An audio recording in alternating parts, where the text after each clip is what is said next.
সরকারি middle school কলেজের উদ্যোগে আজকের এই বিক্ষোভ মিছিল। এই বিক্ষোভ মিছিলে আমাদের মাঝে উপস্থিত আছেন আমার প্রিয় সহযোদ্ধা রাজারহাট উপজেলা ছাত্রদলের সম্মানিত আহ্বায়ক জনাব মোহাম্মদ রুবেল পাটোয়ারি। আমাদের মাঝে আরও উপস্থিত আছেন রাজারহাট উপজেলা ছাত্রদলের যুগ্ম আহ্বায়ক সুমন চন্দ্র রায়। আমাদের মাঝে আরও উপস্থিত আছেন রাজারহাট উপজেলা ছাত্রদলের সম্মানিত যুগ্ম আহ্বায়ক জনাব মোহাম্মদ খোকন আলিজাহান খোকন।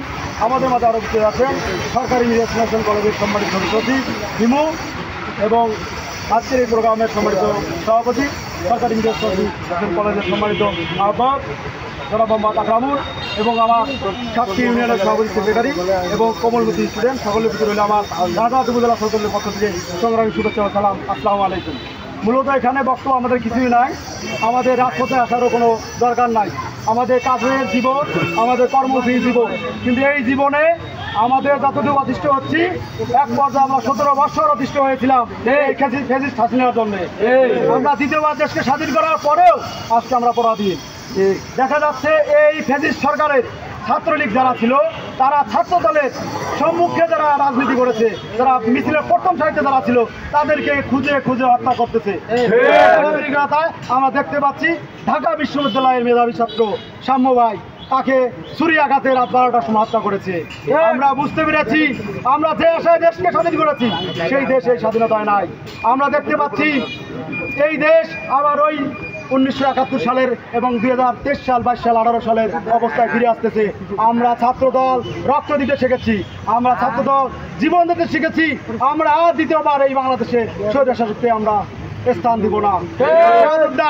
আমরা যতক্ষণ এই বাংলাদেশে আছি, যতক্ষণ আমরা শ্বাস নেব, এই শ্বাস যতক্ষণ থাকবে ততদিন আমাদের এর বিরুদ্ধে আন্দোলন থাকবে।